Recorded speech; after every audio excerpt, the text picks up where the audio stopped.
Hey everybody, welcome back out to the channel. Today we've got an exciting suppressor review. We're going to be looking at the OSS or Huxwrx Rad 9. It's supposed to be a flow-through technology for 9mm. It can also run 300 Blackout. Super excited to have it on the channel today. Let's get to shooting.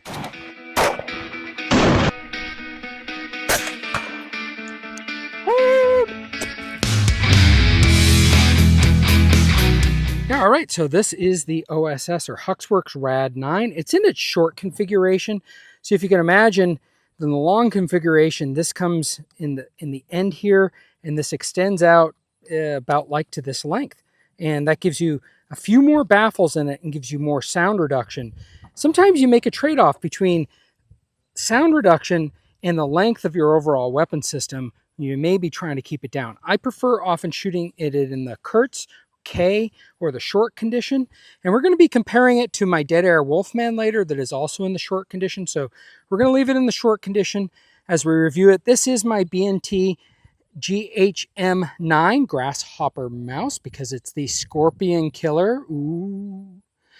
All right, so we're going to be shooting this today. We should have some fun with it. I'm excited to test it out. Should work great on this blowback gun because, yeah, it should be less pressure coming back. I have had issues in the past with this being overpressured and causing my extractor to blow out. It could have been some rounds that I had, but I've always wondered if it wouldn't just cycle better with one of these Rad 9 cans. Fortunately, we have a friend who has lent us their Rad 9. He is with me here today. So ATF, as you are watching, don't you accuse me of having a suppressor I'm not licensed to have. I am under adult supervision here with someone who is licensed to have this. All right, so we're just going to do some shooting.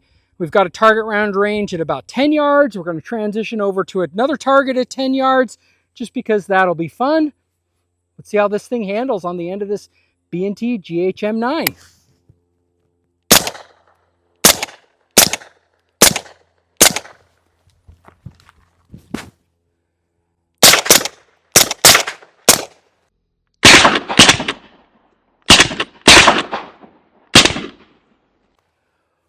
Woo!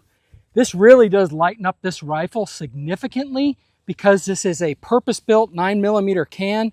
I love it in the Kurtz condition. Feels like the rifle cycles beautifully with it.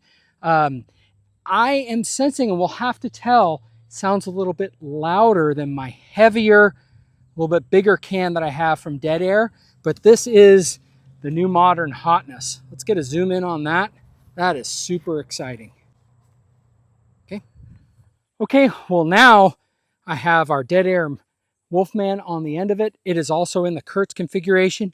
You may be saying and asking yourself right now, hey, trigger bar, you don't have an optic on your gun. Why don't you flip up your backup sights? Well, I would say, look at that. That's called camouflage. There is an optic on there. I know because of the camo pattern, everyone's like, hey, trigger bar, you don't have an optic. But I do. All jokes aside, this is new to the channel. I got another one of these. If you watch the video with Mrs. Trigger Bar, she does a lot better with these Holosun 5010Cs. They're just bigger, right? And so in some case, bigger is better. All right, well, let's get to shooting with this, see if we can tell a difference.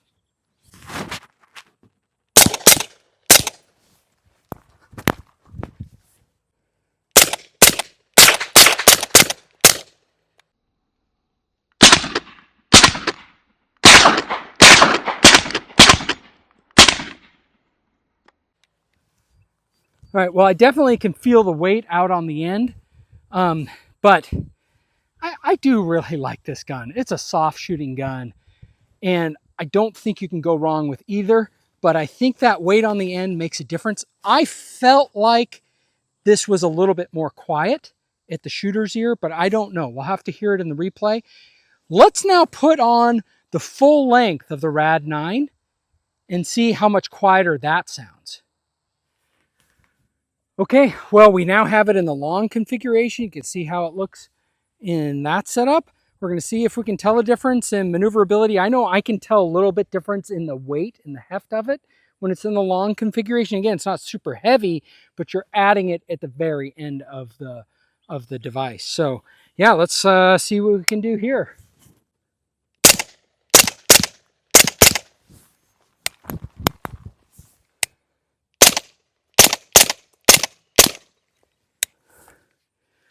Whew. You know, again, gun's operating great.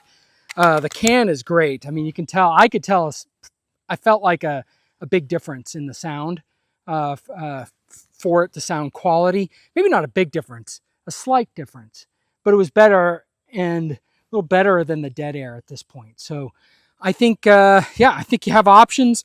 If I were buying one today, I'd probably go with this can for 9mm. Here is a little bit of a consideration in front of my friend when I'm talking about my can versus his can of whose is better. The DeadAir Wolfman, I will say, with a key micro brake, can shoot supersonic rounds. 5.56, 6.5 Grendel, 300 Blackout, I believe AK-47, 7.62 by 39, with a chemo micro brake on it. That's according to their website.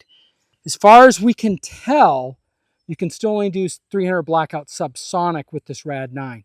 So if you're looking for one can to kind of be your first can and do a lot of things, the DeadAir Wolfman is good, and that was my first can. This Rad 9, though, is probably, if you're looking for more of a dedicated 9mm suppressor that could also shoot subsonic 300 Blackout, I'd probably go this route. Let me know what you guys think. If you like either of these suppressors, if you're thinking about a suppressor. I do have a live chat that I did a few weeks back talking about the process if you're new to suppressors, what that process is like. I'll put a link to that in the video. You can go check that out. Hey, I hope everyone has a great week, and let's get to shooting.